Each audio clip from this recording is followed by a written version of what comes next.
Hello, this is Tom Crean. In this video, I'm actually going to revisit a review of an instrument I did about 2-3 years ago at this point. Pick was one of the first companies who actually reached out to me and, sponsored some content. They actually introduced a lot of changes to this model that I'm actually really impressed with. As always, like, share, subscribe, but let's get down to it. I'm holding up the original Pick ukulele that they sent me. I'm going to read the specs off Amazon. In general, there's a 23-inch size concert ukulele. There is a sound port. There's a pick guard you can put on, which I generally just don't put on for preference. I want to keep my top as resonant as possible and uninhibited. They advertise a smooth bound fretboard, which would imply no fret ends. And all their instruments come with like a lessons book and guide and stickers and actually really fun bag swag. I've actually been really impressed with the things their instruments have come with. Like, they're really fun and inviting. And if I never played an instrument before, there's like a birthday card and stickers. They hit the mark on the pastel colors.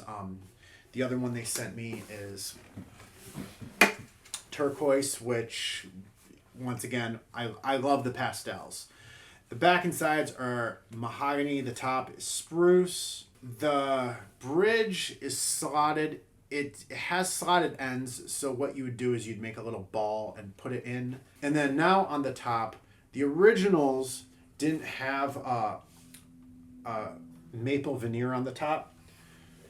As you can see, they just left the raw mahogany as at the back of sides on that. This is my personal experience, and by the way, I'm holding two of the new ones, so I can 100% say that there is some things different here. I'm going to hold up the pink one, and the pink one is kind of our reference point because the pink one has the exact same strings as the blue one.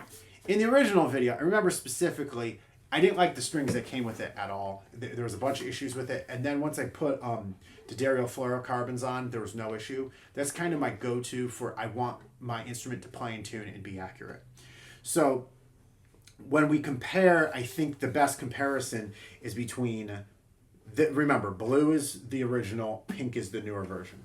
So as we can see, the sound port, slightly different shape, but it's pretty much the same. I'm not going to get out the ruler. I think it's a little more slender and more pick shape, but I think you can see it's a slightly different shape. Obviously, the veneer is different. The tuners used to not be branded with PICKAPICK's logo. It now is. So visually, those are the differences.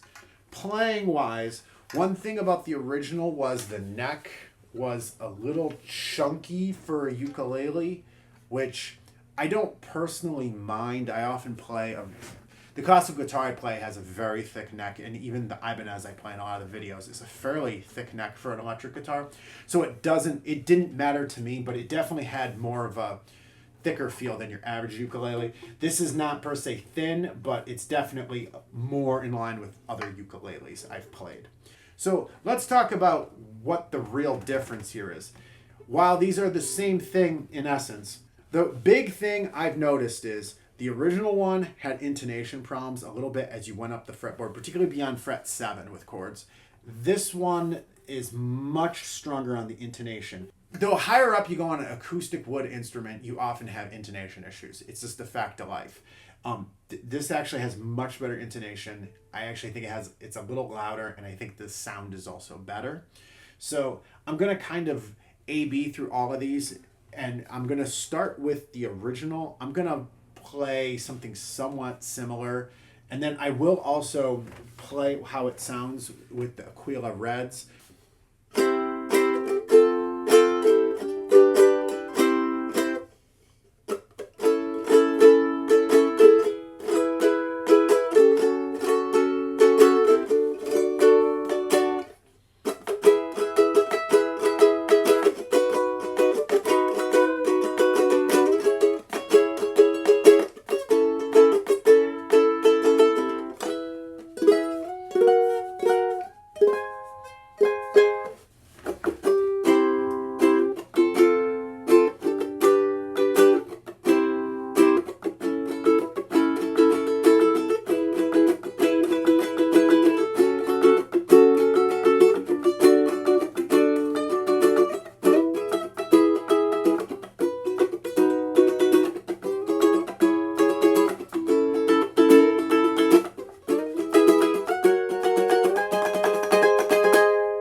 tone a little better, intonation way better, which makes this a much more playable instrument.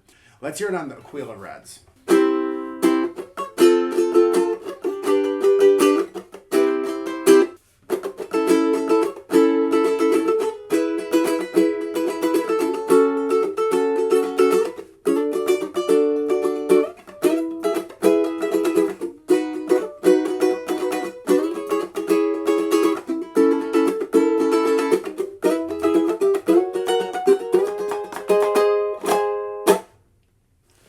I think you can see, even across the two instruments, this is a much clearer sound. The intonation's better, and really, this was an instrument I aesthetically really like the look of Pick-a-Pick's instruments. Like, it really speaks to me. They play well. It looks great, and it feels modern, but like classic at the same time. It's also nice to be able to recommend something that I know doesn't cost a lot of money. I know some of the instruments I play are not the cheapest, and something like this feels good because I do really use these, and I enjoy these instruments quite a bit. I should say, since I've had these, I've had these about a month now, and I'm sure at this point you've seen it in some of the content I've created. Particularly if you follow all the songs I do on the shorts. One of the things I do besides this, I teach college, and I also teach public school, and I teach general music. And so sometimes I've actually brought these into my classroom and have taught a lot of the singing instruction with these instruments. And I was actually really surprised because the original Pick-a-Pick, I always felt like didn't have the clarity or cut through enough to really do general elementary singing instruction, whereas these have, and I've used both of them. I've used the one with the ukuleles and the Darios in direct instruction with students. The quality has gone up substantially. I just recently saw they're releasing a bunch of new models coming up, and I expect nothing but the best from them because they look amazing, and I can't wait to see them. So, as always, let me know what you think. Don't forget to hit subscribe, and have a great day. Thanks for watching.